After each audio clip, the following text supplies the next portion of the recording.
suit. I mean, the cufflinks, the whole, the gold, the silver. I call this my Jay Leno suit. This is the one, this is when we made our national appearance on Jay Leno in. All right. All right, let's get back to the action here as we're watching history in the making. One of the greatest fighters of all of our times. He was the first African-American to win the super flyweight, junior bantamweight, the flyweight titles. I'm talking Mark "Two Shot" Johnson. And Villalobos is still trying, running after Mark, trying to knock him out with everything that he's got. That's all it's going to take. Right. If he's going to win, it would take a knockout, because I don't see it any way that he wins this fight by decision. Absolutely, absolutely. Mark has definitely outclassed Villalobos in every round. I think the only way Mark Too Short gets knocked out in this round, he's going to have to close his eyes, and Villalobos is going to have to close his at the same time. As long as Too Short can see, I think he's going to be all right. All right.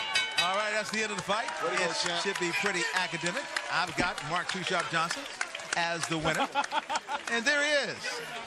He'll tell you he didn't look as good as he wanted to look, but he got the job done. But now he can look forward to bigger and better things, and that's what it's all about. Because of the simple fact that we're on the air live, pay-per-view, and it's a great show. I tell you what, it's been Raging TV. It's been a lot of fun. We've had a great crowd on hand to see Laila Ali against Nikki Eflon coming up in a few minutes. Hopefully we can show you some replays of that fight. And there he is, Mark "Two Shot" Johnson, looking for his 44th win as a professional. And it's just a matter of getting the official scorecard from Henry Discombobulating Jones. Mark. And this was definitely a good tune-up for him. Oh, it was definitely a good tune-up. It was an opponent who wasn't going to take no for an answer. No. And the thing about it is that you want someone who's going to come to fight. You want someone who's going to put forth the best effort as they possibly can anytime they're in the ring. All right, let's take a look at the final round flurry of this fight. And I'm talking about Mark "Two Shot" Johnson getting it done. And Two Shot was outstanding in what he was doing. I mean, every time he turned around, Two Shot was throwing the combinations, and he couldn't get it done. And he couldn't get it done the way he wanted, but when it was all said and done, Mark "Two Shot" Johnson just didn't look good when you saw him in the ring. Mark "Two Shot" Johnson didn't have the type of night that he wanted to have, but then again, it was a night that Mark "Two Shot" Johnson won very easily. So we're going to go up to our ring announcer, Henry Discombobulating Jones, and we'll find out exactly who won this fight. Tell them they gotta but we think that it's all academic. It's all about Mark "Two Shot" Johnson. Great night of boxing here in Bowie, Maryland, just outside of the nation's capital, Washington, D.C. Mark got a good work done. He got his work in tonight. He got his work done. He got it done. Okay. And sometimes that's all that matters is the W. It wasn't a vintage Mark "Too Sharp" Johnson, but it's safe to say, ladies and gentlemen, Too Sharp is still sharp. After 10 rounds of boxing, we go to the scorecards. The official scoring is as follows. Judge Malik Wali scored it 97-93. Judge Don Risher and John Gradowski both scored it the same, 96-94, all to the winner. By unanimous decision, Mark "Too Sharp"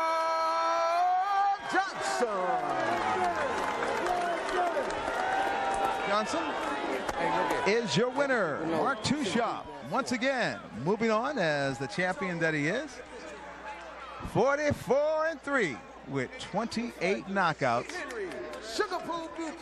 And I tell you what, this young man knows how to get it done, and you have to be impressed what he has done throughout his career. Yeah, definitely. He is, you know, he's definitely a true champion, and he proves it every single time that he fights. You know, regardless of who's in front of him, regardless of who he's got fighting and what their record is, he puts up a good fight, and he definitely, you know, has come through as a champion. Well, Mark displays so much, and he shows so much, and hopefully we can get him down here and we can talk about his fight and what he's done. And a lot's been said. You know what? Let's go upstairs and maybe talk with Mark "Too Sharp" Johnson, because obviously there's a lot of joy and delight in the ring. He's standing by with our very own Mark Gray, and I'm talking two Marks who are too sharp. Mark Gray and Mark Johnson. Take it away, Mark. Too Sharp, let's get your thoughts on how you think things went for you this evening. I know you were a little concerned coming in about, you know, this particular fight. So how did it work out for you? Well, you know, first of all, I'd like to thank my Lord and Savior. You know, I'd like to thank the man upstairs for keeping me strong, keeping me healthy. Good fight, good weather. Of course, my wife right here, the boss, who kept me ready. But this was a tougher fight than I thought. I knew he was a tough opponent when I seen him and when we signed for it. So this is the type of fight I didn't want, but it's a good fight leading up to the Perez fight, a good, strong fight. Well, it was a good, strong fight, and it was also a fight for you in front of the home folks. And I know I covered Holyfield in Atlanta the first time he fought, and it was a real difficult fight for him because of the distractions. How tough was that angle for you to deal with throughout the course of the week? Well, it was very tough because you're fighting at home. Everybody wants tickets. You can't prepare as well as you want. This is the highest weight class I ever came in, 123, and it just let me know that the weight was too much for me to carry. If I do it the right way, moving up, I would. But right now, I didn't do it the right way, and I got the decision. And it was a good fight coming home for the home team fan, a 10-round decision. You said that you didn't do it right. What didn't you do right in terms of the weight? Well, I didn't do my weight training the proper way.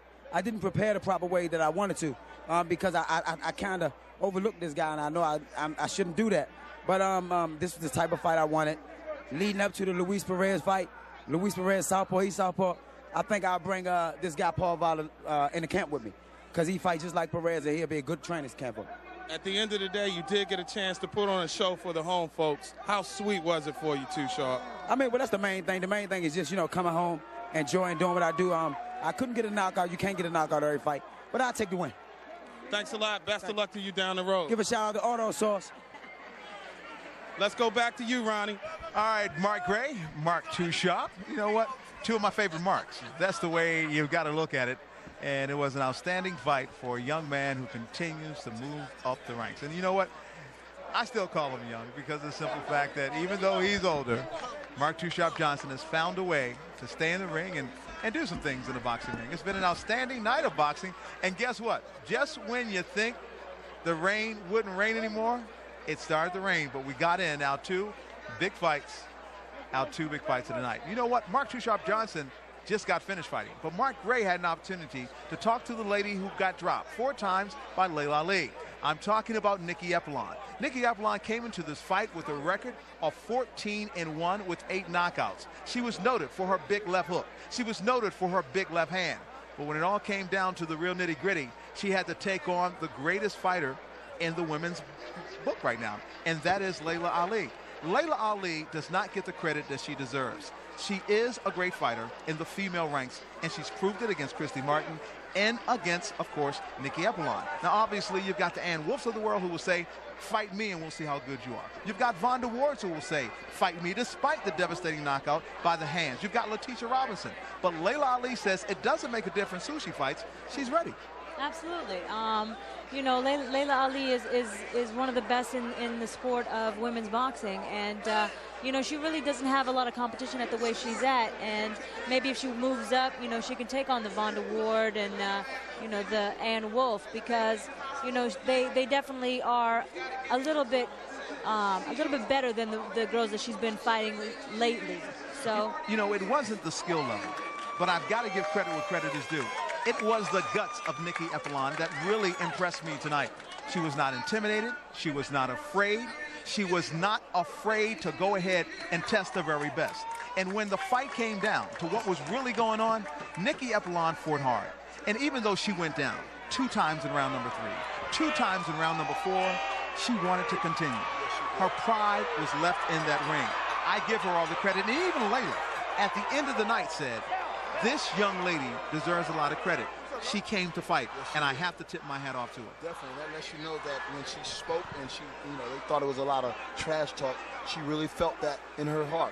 She had the conviction, and she got up here tonight, and she proved that she felt in her heart everything that she said was true.